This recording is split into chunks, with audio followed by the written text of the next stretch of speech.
Human service integration is built on the fundamental principle that people need to be the center of both the planning and administration of human services. Clients' needs and expectations should be the primary consideration for planners, funders, and decision makers.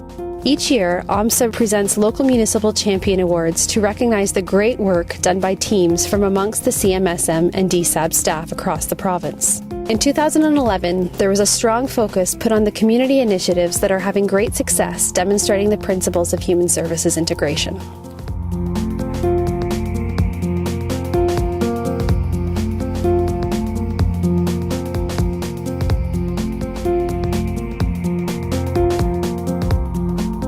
It became clear to me that there was a significant part of the conversation that wasn't happening, and it was about the people. I think there was a change, though, in the government where in places to grow where they started to talk about the people, and you're going to have to plan for people. It became evident that there was a need to start to plan for the people. So it was still, though, sort of around the infrastructure, how many rec centers, how many libraries.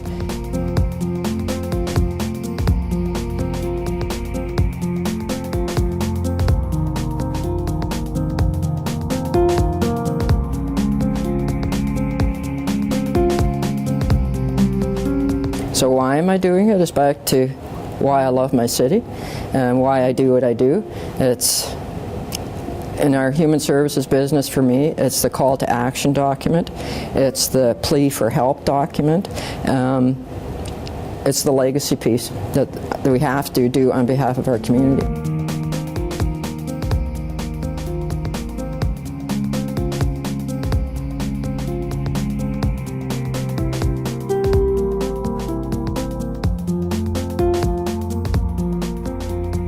So we then put together a group, and the result of that was the Playbook, because we soon figured out that we're going to have to learn how to play differently around this because we don't own it. And we had our chair, Paul Johnson, who happened to be a basketball referee, and therefore the whole context of the Playbook, which was brilliant in terms of its ability to be understandable, in terms of if you're going to play together in the sandbox, this is how you've got to play. And so this is the moves, this is the, he charted it out just like you're on a play court, a football field. This is the information, this is how you have to plan together, etc. So we came up with the plan book, which is just the beginning stage in terms of if you're going to do this work, how are you going to do it in an integrated fashion with the community around human services.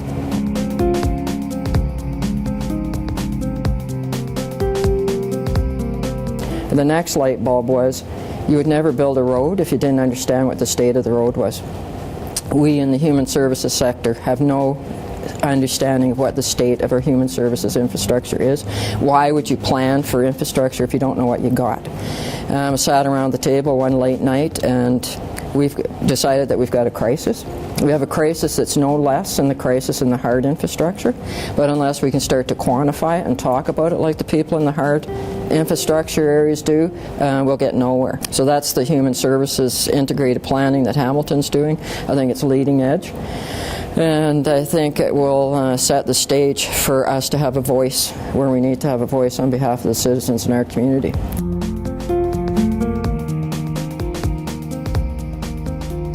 Well, I've got a really great story to share with you today.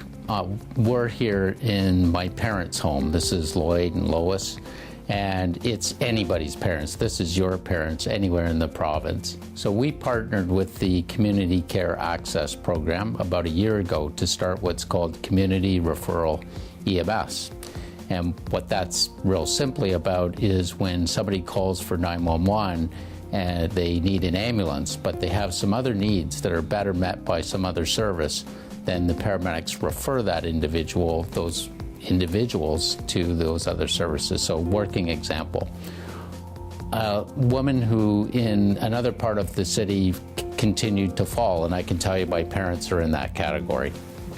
And this woman kept calling for the ambulance, and that was prior to having the CREMS program.